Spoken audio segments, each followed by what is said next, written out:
2 out of trap 7.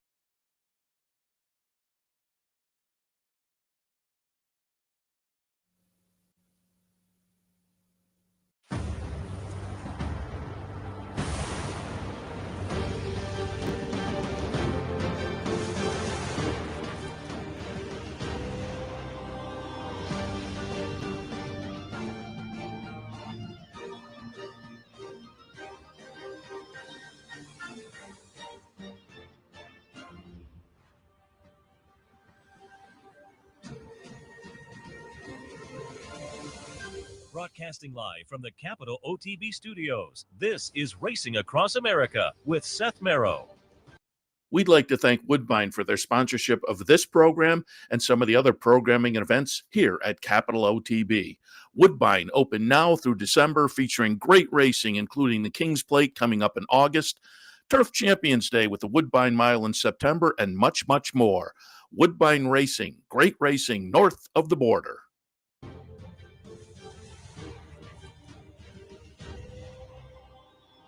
Good morning. Welcome to Racing Across America on this Sunday morning. I'm Seth Merrill. Thanks for joining us.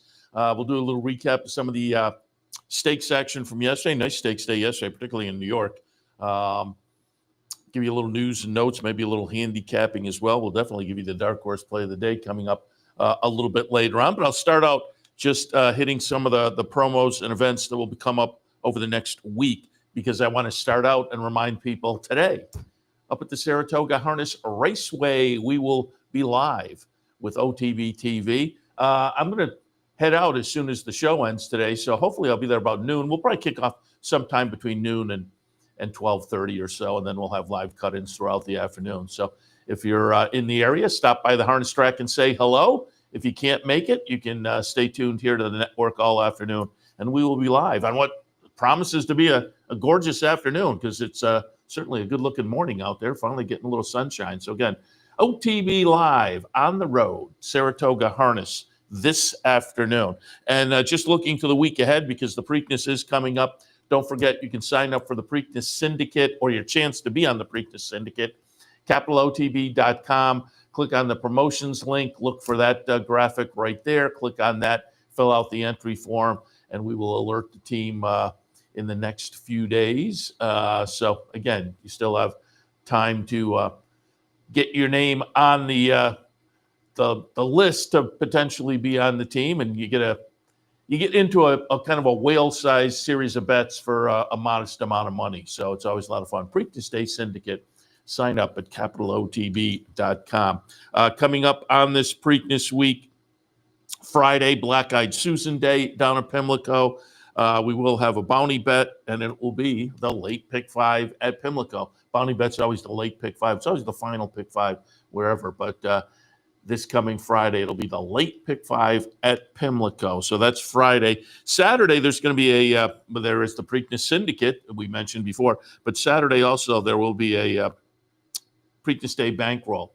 I will be live out in the front portion of the clubhouse racebook with a bankroll to play on behalf of the team. So come on in, Preakness Day, put your name in the hat, and see if you can get on the team and win a little something. I will say the last few bankrolls have been working out for me. A couple of them came down to the last race or two, but everybody walked away with a little bit of money, and we'll try to do that and more on Preakness Day Saturday, week from yesterday, so keep that in mind. Also, the King of the Hill contest continues on Saturdays throughout the month of May. And I will note, speaking of the Preakness in Pimlico, they've raced there a couple days now. And I would say, given that one of the biggest races in the country is coming up in a week, it's a little bit concerning. Opening day a couple days ago at Pimlico, first race of the day, they had to declare it a no contest because the gate opened intermittently. There was one horse went, and then another one, and then the whole gate opened up. But there was like 3 horses that had their gates kind of open before the other one, and not in a synchronous way. So that was the opening day first race. Then the rest of the day was fine. And then yesterday they had it happen again during one of the races. And, you know, when you're starting, has had a serious malfunction twice in 2 days, and you're a week away from the Preakness. Like I say, it's a little bit concerning. Hopefully they have the repair crew there and working overtime because you don't want that happening Friday or Saturday this coming week. But again, it was a little bit bizarre. We've all seen races where that happens. A gate opens early, it seems like, and a lot of times it's minuscule amount of time. You have to kind of slow things down, but you can see, oh yeah, one of them opened, a horse got an unfair start. And a lot of times I think it's a horse lunges a little bit and pushes it open. This was bizarre, though. It was, like I say, one gate open, then a little further down, another one open, another. So, again, we'll trust that they will have that problem in the rear view mirror by next weekend, this coming weekend. All right, let's jump in. As I say, it was a very nice stakes day down in New York yesterday. Let's take a look at some of that stakes action. We were down at Gulfstream, Florida Derby weekend, and we had a chance to see Farbridge get it done in the Pan American. Miguel Clement, Christopher Clement's son and assistant, was there, and in the winner's circle afterwards, we in fact had the video featured that of him saying, the game plan will be next to Manhattan, next to Man of War, and then the Manhattan and the Sword Dancer and whatnot. And sure enough, next was the Man of War. He comes out of that seasonal debut victory, a nice gutsy victory, Florida Derby weekend in the Pan American, and follows up yesterday in the Man of War. It was a short field of only 5, went off the 30 cent to the dollar favorite, but did it the way you would want. Farbridge is the 3 horse here. And you do get Anglophile kind of closing a little bit, but I don't know whether you ever really had to sweat it out. I had it 3-1-4, and it came out 3-1-2-4. But again, I had the Farbridge on top, as did most everybody, at 30 cents to the dollar. And, when they came down the stretch, there was no real, come on. He looked pretty good the whole way. So he kind of set the season up this year with that seasonal debut victory in the Pan American. Seemed like Miguel Clement was pretty happy with the result that day. And as I said next time we're going to the Man of War and then on to the logicals. And Christophe Clement yesterday, I saw a post-race interview with him, and he kind of reiterated that. Next up will be right up here at Saratoga, Belmont Stakes weekend, the Grade 1, 1 million Manhattan, then the traditional Saratoga Meet the Sword Dancer. And so the logical spots, should all go according to plan. And he will be a formidable player, obviously, and is, with the 2 victories, a formidable player in the turf division this year. All right, let's go a little bit later on the card at Aqueduct, race number 7 yesterday, named after the legendary John Nehru. Really, Steve Bick did a couple interviews, and I wonder if he still has them archived someplace. He did a few interviews with John Nehru, and he was a guy who later in life kind of became one of those elder statesmen who had some great opinions on the game. And so it's worthy that there's a race named after him in New York. And yesterday was the John Nehru for 2025 Grade 3 event, $175,000. And it was interesting because, and I put what you're talking about on top, 6-5 on the morning line, went off at even money. And I said when I was handicapping yesterday, I don't know if this is invincible. If you go to the last race, yes. Back in January, what you're talking about wins with a 106 buyer, which was just clearly aberrationally better than the previous marks. And I tried a couple times this morning to pull up. Let me just see if I can kind of quickly go to maybe some of the usual suspects and see if it's posted now. I was trying to find buyer numbers for yesterday. I don't know if I see anything there. I'll continue to try, though, because I'd love to know what he got yesterday. So he goes off at even money. And again, he's not invincible. I thought a couple others are interesting. Surveillance and Anarchist. I will say Anarchist got pulled up on the backstretch with an injury. Joel Rosario pulled him up, and everybody kind of credits Joel. Great job there getting the horse stopped, because it was tweeted out by the Horses Connections. We'll have some surgery, and it looks like we'll go on to, a retired career anyway, or a retired life coming out of the race. And again, they gave the thumbs up to Joel Rosario for acting as quickly as he did to make the injury less than it could have been. So that was the update. If you watched the race yesterday and saw Anarchist get pulled up on the backstretch, it looks like surgery, racing career is over, but the connections were saying should be okay after surgery, so that's good. But what you're talking about, again, there were a couple others that were interesting in here. One that I didn't really see is no knock against, but I wasn't using in my mix, let's put it that way, was Silver Slugger. Silver Slugger had 6 wins in 8 starts, virtually all at Tampa. Debuted a couple of years ago down at Parks and was eased, but subsequently came back. It sat on the sidelines for over a year. Came back last year later in the Tampa meet, put in a couple of wins, and then has kind of strung some wins together. The lone non-win since the Parks debut was in the Pelican this season down at Tampa. So his lone stakes try was not necessarily a good effort. So yesterday it was kind of hard to know what he would do. But Silver Slugger, we'll see here. He and what you're talking about, throw down.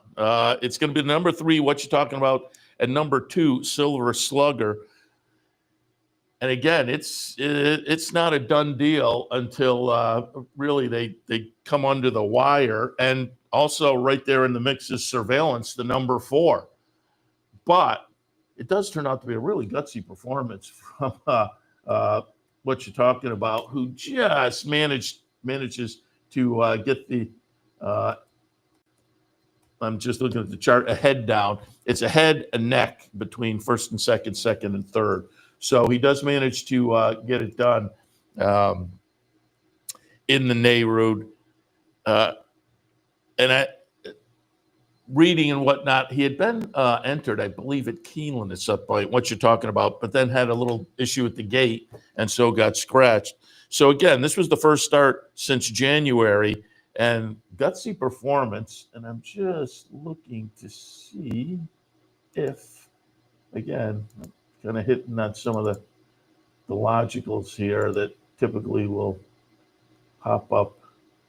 Buyer figures. I don't see any buyer figures so far this morning, but I'd love to see what he got there, because again, was coming out of that 106 buyer, which was clearly the best of the lifetime. And I'd like to know if he got close to that or was back more near prior numbers, but it was still good enough to get it done. But it was a nice little comeback off a layoff going back to January, coming in with a couple of good workouts at Keeneland. So as I say, I had him on top. I didn't think he was invincible, and I think that the result kind of bears that out. He had to work for it, but when you get a nice gutsy victory like that, you have to give your kind of applause. Was Wesley Ward and Irad Ortiz with the winner in there. But again, heads up also to the place horse Silver Slugger, the Tampa horse, trying only the second stake of the career, and got all you could ask for there. If you use that one at 12-1, Surveillance ran very well also with Kendrick on board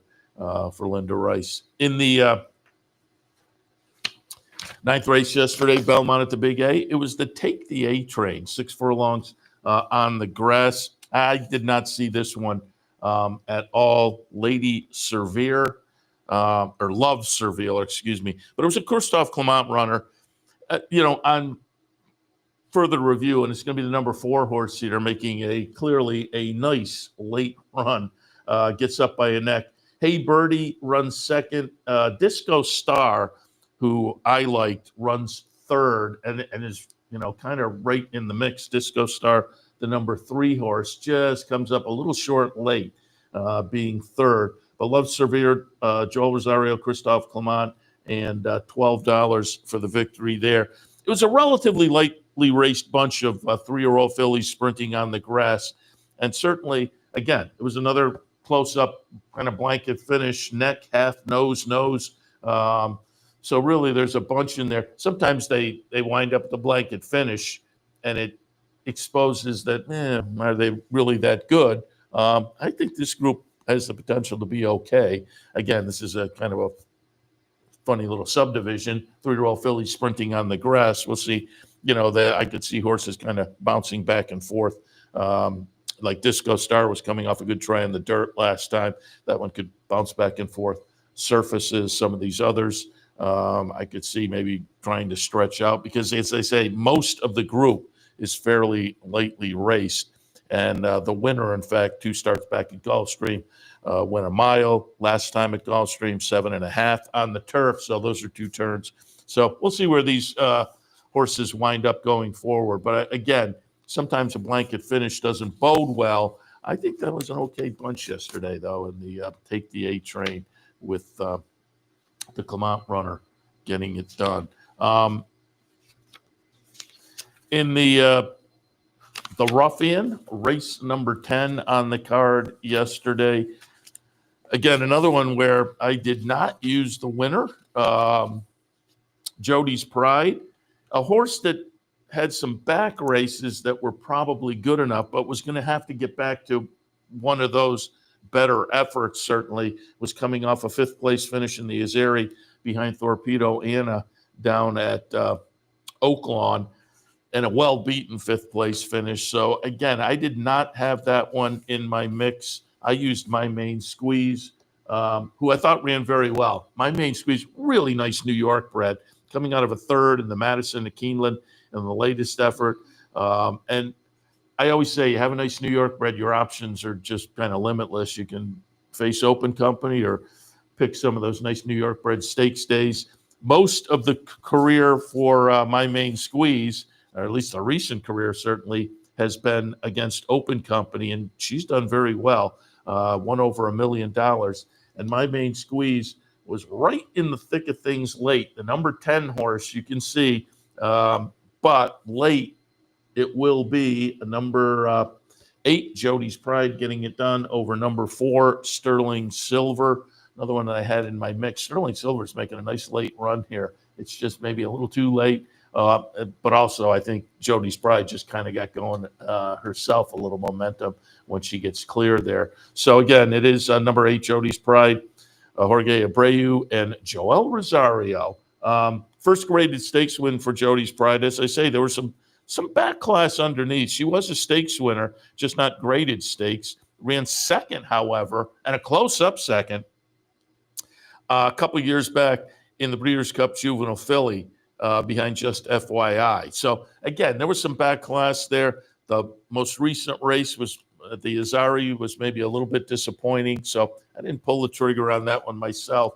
But she went off at 780 to 1, 1760, the win price there. So I think the betting public was maybe a little bit on my side there, but we were all wrong as that one gets it done. Again, the first graded stakes win of the career for the horse, and the 3rd stakes win on the day for Joel Rosario. He had a good day. Joel Rosario gets the Man of War, the Take the A train, and the Ruffian yesterday down at Belmont. So nice day for Joel, certainly. And finally on the card yesterday down at Belmont, it was the Peter Pan. Oftentimes horses come out of this race and head to the Belmont Stakes.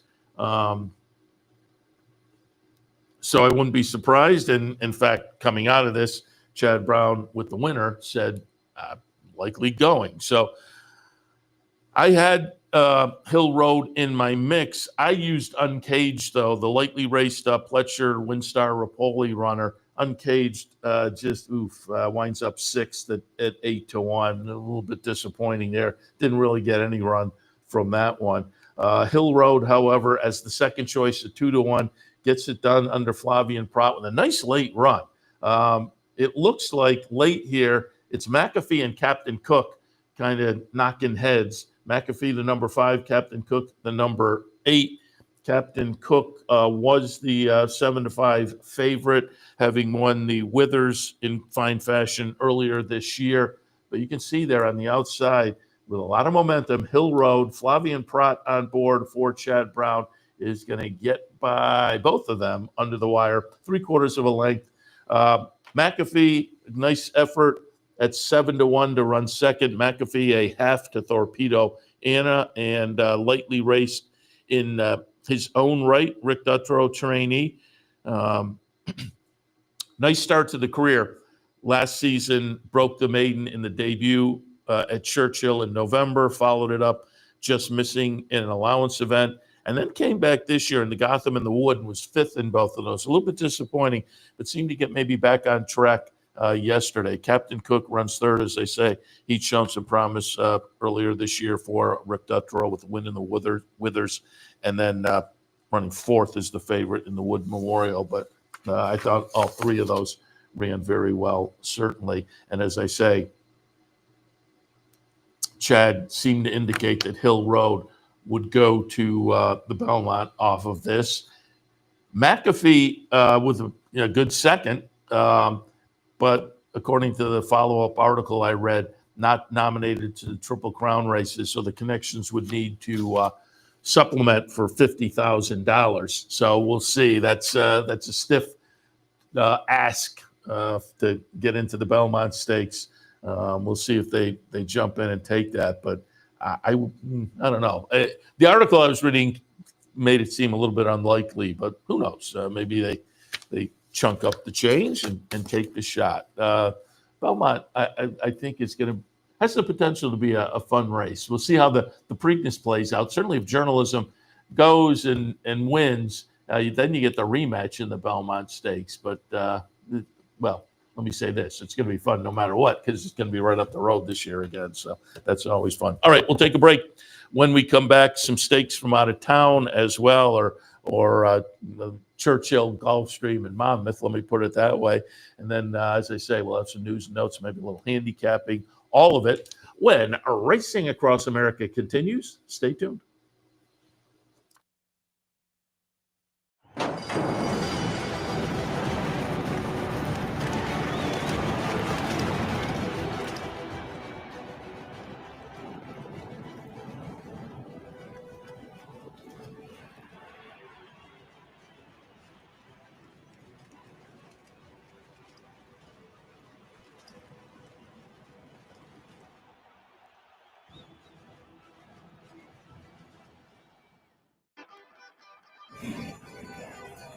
Want to get your career in horse racing off to a fast start? Well, the University of Arizona's Racetrack Industry Program is your winning ticket. The Racetrack Industry Program has served as a springboard to some of the industry's most successful individuals, with a proven track record of job placement right out of college. If you want to earn a degree in the exciting horse racing industry, the Racetrack Industry Program can put you in the winner's circle.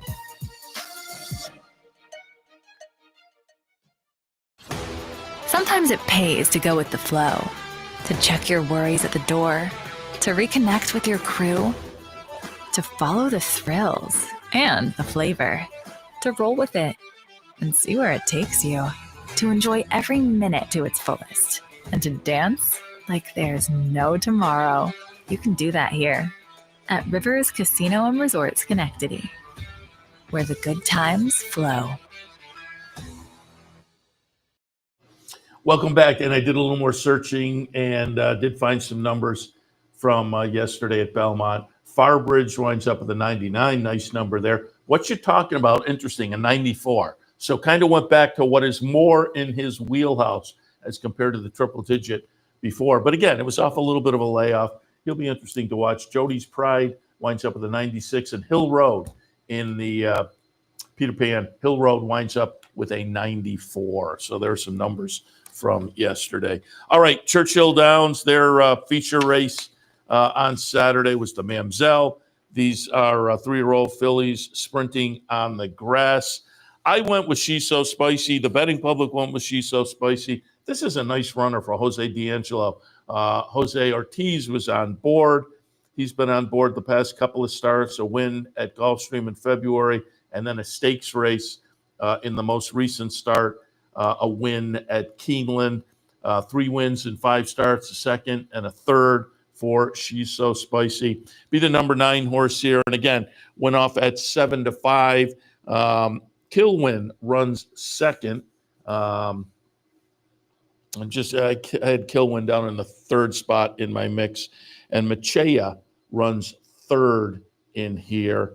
The number 5 horse, but She's So Spicy, the number 9. Pretty clear victory. And again, an interesting horse to watch. And again, kind of a funky little subdivision of 3-year-old fillies on the turf. We saw that earlier I was talking about. This one seems committed to sprinting anyway. In the 5 career starts has been doing that. But as I mentioned, it's a funky little division, and some of them switch back and forth. This horse has run well on the dirt also. So we'll see where they go with She's So Spicy going forward. But looked pretty good yesterday down at Churchill in the Mamselle, getting it done for Jose D'Angelo. And again, he has horses up at Saratoga, so I wouldn't be surprised to see her show up the street, as it were, at some point during the season. Also wanted to show the Royal Palm Juvenile down at Gulfstream from yesterday, because this is the interesting race that we've had a few horses come out of and do well. It's a win and you're in for Royal Ascot. And we'll watch the stretch run here with number 1, Sandals Song, getting it done. Most of the field were first-time starters, and it's always interesting. And that's the way this race has played out over the past few years. Sandals Song here is the number 1 horse, as you can see, getting the victory by a length and a half. The favored Squire at 4-5 runs second, but Sandals Song scoring for George Weaver, Luca Panici on board.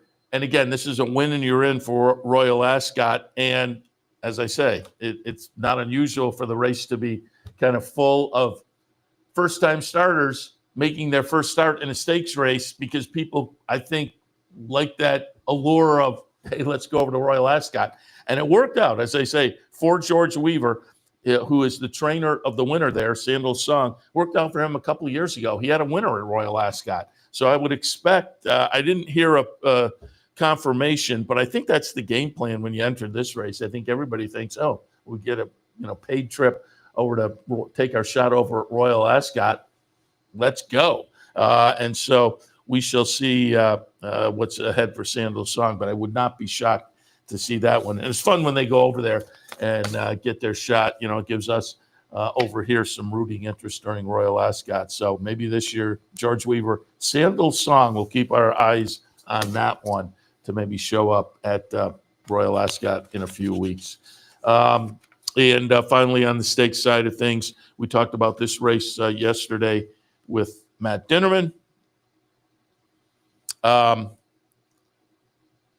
I thought Pascaline was the interesting horse, given the win in the Laurel Futurity last year and the comeback in the Bayshore, which was an okay third. Pascaline was prominent in the race, but wound up running third. The Long Branch has the potential to play later on in the Haskell. I'm not sure that'll be the case this year. These are kind of late developing horses, maybe.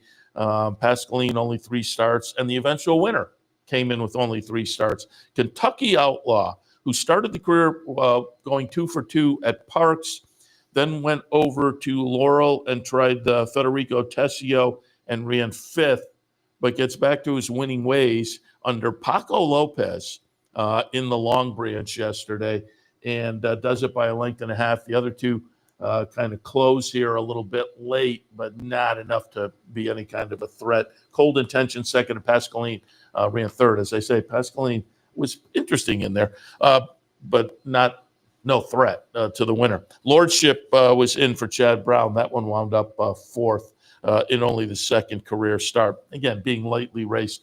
We'll see what they do with that one going forward. Lordship might be okay. It won the career debut down at Tampa in a good-looking race. And so it was a little ambitious to try the Long Branch yesterday. But the 4th place finish was, no disgrace. Well-beaten 4th. But Kentucky Outlaw. And as I say, I did not hear a follow-up there on, what their plans may be going forward. But relatively lightly raced. Now 3 wins in 4 career starts, including a stakes victory. So we'll see what is in the offing for Kentucky Outlaw. All right, we'll take another break. And when we come back, a little handicapping, some news, and more. So stay tuned. Racing Across America will continue. It only takes one upset to make history, and now you can be part of Saratoga's long tradition at the Dark Horse Mercantile. The Dark Horse Mercantile offers a carefully curated selection of clothing, gifts, and home decor, from one-of-a-kind vintage racing memorabilia to select brands like Barber and Under Armour, as well as exclusive Dark Horse branded merchandise. So celebrate the Dark Horse in all of us at the Dark Horse Mercantile, downtown Saratoga, where the smart bet is always the Dark Horse. You like free money? Well, Capital OTB gives its players plenty of opportunities to cash in. At Capital OTB, there are so many ways for horse players to receive bonus dollars by simply participating in promotions such as our bankrolls, bounty bets, online handicapping contests, and much, much more. Plus, with Capital OTB's Player Rewards program, you get actual cash back. So what are you waiting for? Log on today at CapitalOTB.com or CapitalOTBBet.com and claim your free money. Haven't signed up for a Capital OTB account yet? Now's the time to take advantage of the sign-up bonus. Open up a new account with $200 or more, bet $400 by the end of the month, and receive a bonus $200 into your account. Plus, you can take advantage of everything an OTB account has to offer: wagering from any device, live streaming, racing info, past performances, online promotions, and more. Sign up today and take advantage of the new account bonus. Details at capitalotb.com.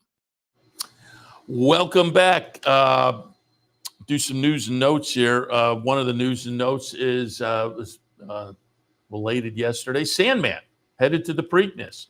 If you read the article, I think it was a Grenning article in the Racing Forum. Mark Cassidy said horse is doing well, and so going back to he quoted Alan Jerkins in there were a couple articles. So one of them I read said, essentially, I'm paraphrasing. When your horse is good, keep going. And so Mark said he didn't think Sandman was really thrilled with the off-track at Churchill, but the horse is doing well, and so it looks like they're going to take a shot at the Preakness with Sandman.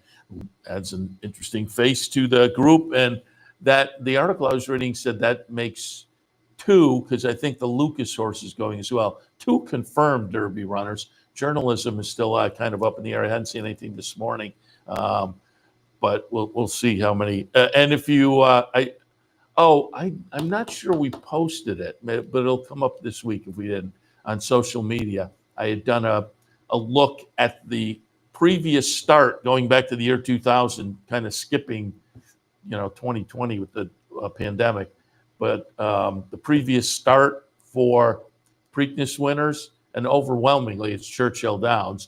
And of that group, overwhelmingly, it's coming out of the Derby. So that seems to give horses a little bit of an edge up, looking at, again, fairly recent history.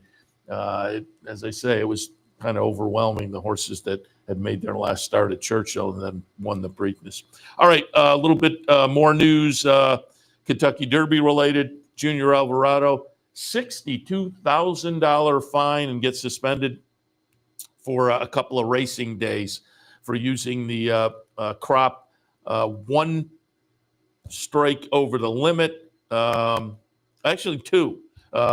Says struck the sovereignty 8 times, and the limit is 6. And if you go between 1 and 3 strikes over the limit, the penalty is a $250 fine or 10% of the jockey's portion of the purse, whichever is greater, plus a 1-day suspension. But the penalties can get doubled if it's your second offense within a certain amount of time. And it seems like Junior Alvarado had a fine going back to early December as well. So he gets things doubled. So his share of the winning mount fee, the Derby, $310,000. So they double that, and they double the suspended days, $62,000. And people on Twitter were kind of outraged, and justifiably so. I mean, $62,000 for a couple of extra, and that rule to me is kind of crazy in that how do they keep count? How did the jockeys keep count? And then the last couple of days I've been thinking, but who else is keeping count? Is there somebody watching every horse, every race, and counting how many times the jockey uses the crop? I'm going to have to ask somebody that. Who's doing the counting here? Because that's interesting as well. But as I say, Twitter was ablaze, and I get it. And this is kind of a crazy fine and a 2-day suspension. But on the other hand, what do you make the fine? As I say, the fine is typically $250 or 10% of the jockey's portion of the purse. He wins $310,000 and you fine him $250. That's not really you're not accomplishing anything. So it has to reflect, I think, yes, what the person, but it still seems kind of wildly out of whack. The whole thing may need to be revisited in some fashion, but and I will say, Junior Alvarado kind of lived up to it immediately after the race, that somebody had counted already. And he said, big race and it's hard to keep track. And I think I probably did go over. And so, subsequently, and this was just decided what the actual fine and suspension would be the last couple of days. So, down in Nashville yesterday, snap decision, the 11-year-old snap decision, who just is phenomenal at age 11, was back on track yesterday in the Iroquois, a grade 1 over the jumps, but wound up second to Aban, another good jumper. And once again, being age 11, unfortunately, we won't see snap decision over the jumps up here in Saratoga, but still seems to be running well. He was a good second, but did get upset yesterday down at Percy Warner Park in Nashville. I know for a fact our friend Steve Bick was down there covering events on the radio side of things, and I think he heads to Pimlico to do the lead up this week on the radio show. So make sure to tune in for that. I will do a little handicapping now, and I will start with my dark horse play of the day, and it's in race 6 at Belmont at the Big A. And so we'll kind of go through we'll use that as a kickoff and do a little handicapping and go through the pick 4 that starts in race number 6 down in New York. But I'll start with the 6th race because, again, that's my dark horse play of the day. 6th race, Belmont at the Big A, optional claimers, non-winners to 2 other than 3/4 of a mile on the grass. 7, 6, 4, and 3 for me, and I'm going to put number 7, Creed's Gold, on top. Creed's Gold. Dark horse play of the day, brought to you by the Dark Horse Mercantile and Impressions of Saratoga, downtown Saratoga on Broadway, just a couple blocks away from each other. Worth a visit if you're in town. And Creed's Gold, the number 7, goes out for Mark Cassie, off to a decent little start at this Belmont and Aqueduct meet.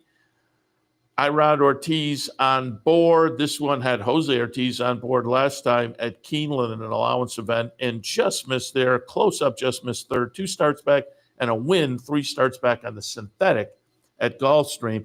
All of which says the horse is in good form. Tossing in good numbers that match up with the rest of this field. As I say, Cassie off to a nice start, limited numbers, but a good start early in this Belmont at Aqueduct meet, and Irad Ortiz on board. Plenty of things to like. And you look at the rest of the field, and I think it's a competitive field, but I would give Creed's Gold maybe a little bit of an edge. And we're getting 7-2 on the morning line. If that holds up, I think we're in good form. We're in a good spot value-wise. So our dark horse play of the day for Sunday, race number 6, Belmont at the Big A, horse 7, Creed's Gold. Also in that race, I have in the mix the number 6, Ultimate Ready, Belmont runner, lightly raced, 8-1 on the morning line. But being lightly raced, I think there may be a little blue sky, a little potential to move forward. First couple of starts of the career were okay.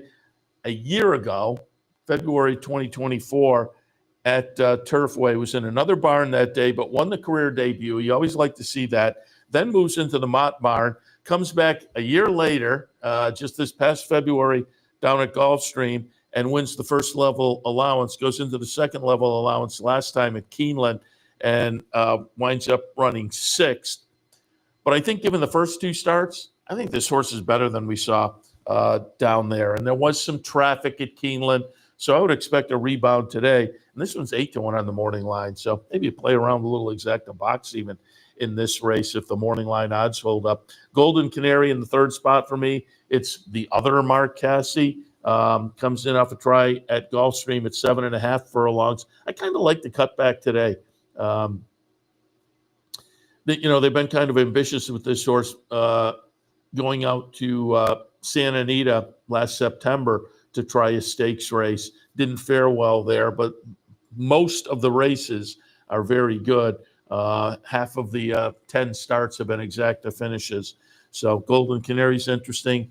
And then in the bottom spot, I will use the number 3 Weekend Rags, who comes in off a couple of stakes tries down at Gulfstream that were okay. We'll see how that works. Morning line favorite is Tazara. Chad Brown, European import for John Stewart's Resolute Racing. I might kick myself that I didn't use this. I'm going to be interested to see what the betting shows. And if the betting starts to take a lot of action, maybe I will regret leaving this one out. But the workouts didn't jump off the page. It is Chad Brown, however. Hasn't been seen since last October. First time Lasix, first time U.S. I wouldn't be shocked. Flavian Prat on board. There are plenty of things to like. I didn't use Tazara, but again, I'll be interested to see as they go in the gate what kind of action this one takes. Sixth race, Belmont at the Big A. 7, 6, 4, and 3, with that 7 being the dark horse play of the day. Seventh race this afternoon, Belmont at the Big A. 7, 6, 2, and 1. Optional claimer, non-winners of one other than going 3/4 of a mile. I'll put Aguilos the Great on top. A Rick Pitino-owned runner for the aforementioned George Weaver, who again won that 2-year-old stake at Gulfstream yesterday. Hasn't been seen since a nice win at Aqueduct middle of February, but it was a nice win with a nice number. So, the little time off in this day and age, this isn't a huge amount of time off, and the latest workout is okay. So I'll go right back to Aguilos the Great to maybe put a couple together. Master of Arms in the second slot, also in good form recently, a couple of thirds, and then a second place finish last time for the Mike Maker trainee. All in allowance non-winners of one company. Last time was on a sloppy track. 2 starts back was on a fast track. 3 starts back was on a muddy. Now, we'll see what they get today, whether there's still moisture. I would guess they're probably having similar weather to us, and by the time you get to the 7th, things might have dried out. But given what this horse has done on off and dry tracks, I think you're okay. And then Mish in the third spot. Saffy Joseph runner up from Gulfstream. Irad Ortiz hops on board. Potent team, another one in good form. And class-wise might be getting a little bit of relief as well. 7th race, Belmont at the Big A, 7, 6, 2, and 1. 8th race, Belmont at the Big A. 8th race, we're on the turf again. State-bred optional claimers, non-winners of 2 other than, and they will travel 8.5 furlongs on the grass. 9, 2, 3, and 5. Born Dancer on top, Michelle Nevin trainee that hasn't been seen since last November. And that's kind of the knock. And the workouts aren't really giving a whole indication. I do like to go back in a situation like this. Has this horse come back from a layoff like this before? And yes, November of 23 to May of last year, 2024 layoff, came back with an okay third with an okay number. So this horse seems to have the potential to do okay off a layoff. Now, will we get back to a better number? Because the horse did okay in that first start last season, but did then subsequently improve. So we shall see. But I was willing to take the shot here. Outside post position is also maybe a little bit of a knock. And it was 5-2 on the morning line. I will admit, I'm hoping we maybe get a little more value than that. We'll see. Slap in the face in the second spot. Tony Dutrow, runner with Manny Franco on board, comes off a win in the most recent start, but another one that hasn't been seen in a while, not since November. Comes in with a little bullet workout. It was not blazing, however, but it was good enough to think maybe the horse is on his toes. And Be of Courage in the third spot. Another one, layoff, and a long layoff for this one. Last seen in April and May of last year. But that April start was off a December layoff, so not nearly as long of a layoff, but has overcome a layoff before the December to April race last year, a win. So, again, I went there. But it's a race where, when the turf season starts, you get some of these where horses haven't been seen in a while, and you're kind of rolling the dice and looking at workouts. And like I say, I like to see, have they done it before off a layoff, and maybe go with a little bit of that. 8th race for me today down in New York, 9, 2, 3, and 5. And the finale today, Belmont at the Big A. They're on the grass again, maiden specials.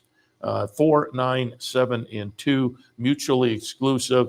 If you watch enough, I like to lean towards Chad Klarovich runners in their debut or early on in the career if they don't get it done in the debut. This one started on the dirt late February, well-beaten third in a field of 4, so it wasn't necessarily a stellar performance, but it put some experience on the resume and under the belt. I will expect this one to maybe improve with that experience and the move to turf for a potent team. Second spot, my anticipation, Christophe Clement runner up from some turf tries at Gulfstream, and they were all okay. 6th place finish last time, but less than a couple lengths away. 2 starts back, a near miss second. Was working at Payson as recently as a couple of weeks ago, so I like that as well. I'll put my anticipation in the mix, and finally, More Than Grace goes out for Ray Handel with some early speed shown on the dirt. I think this one could be interesting with the switch to turf and potentially showing that early speed. Irad Ortiz on board, 8-1 on the morning line. Worth a look. In the 9th, Belmont at the Big A, 4, 9, 7, and 2.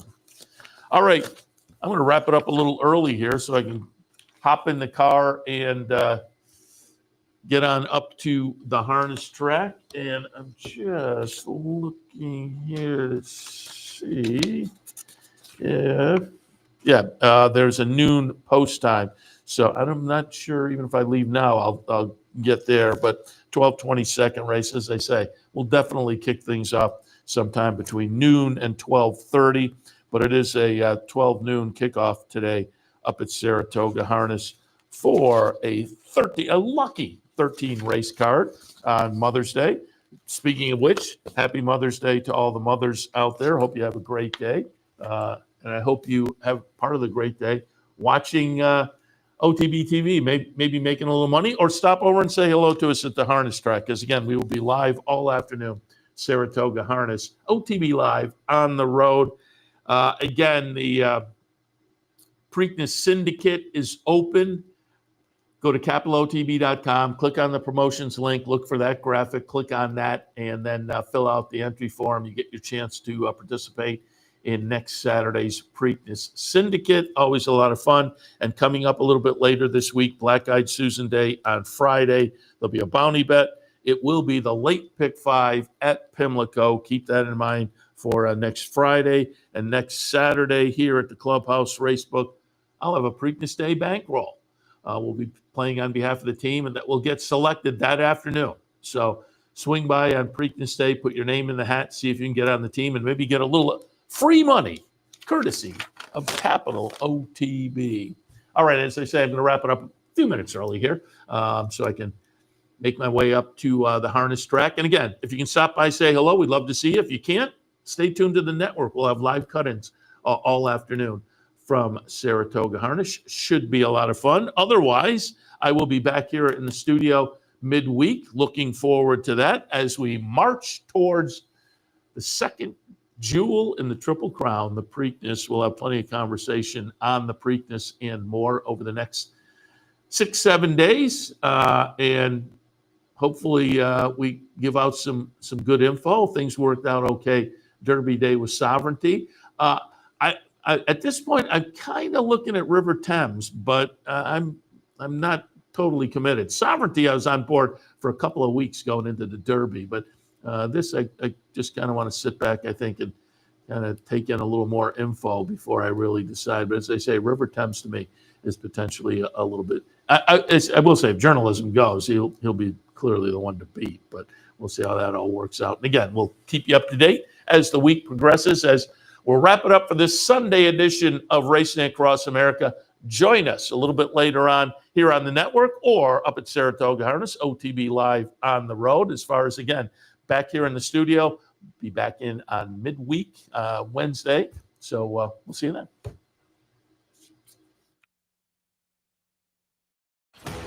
Sometimes it pays to go with the flow, to check your worries at the door, to reconnect with your crew, to follow the thrills and the flavor, to roll with it and see where it takes you, to enjoy every minute to its fullest, and to dance like there's no tomorrow.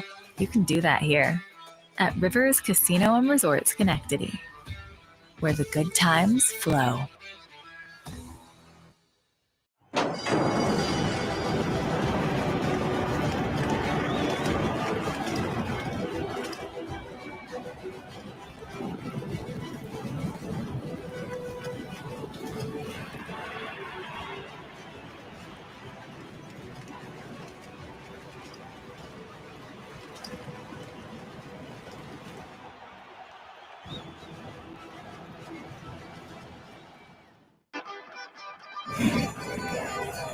Want to get your career in horse racing off to a fast start? Well, the University of Arizona's Racetrack Industry Program is your winning ticket. The Racetrack Industry Program has served as a springboard to some of the industry's most successful individuals, with a proven track record of job placement right out of college.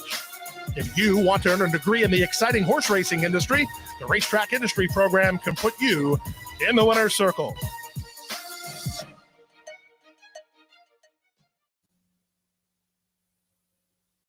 We'd like to thank Woodbine for their sponsorship of this program and some of the other programming and events here at Capital OTB. Woodbine open now through December, featuring great racing, including the King's Plate coming up in August, Turf Champions Day with the Woodbine Mile in September, and much, much more. Woodbine Racing, great racing north of the border. You're watching OTB TV, a service of Capital Offtrack Betting.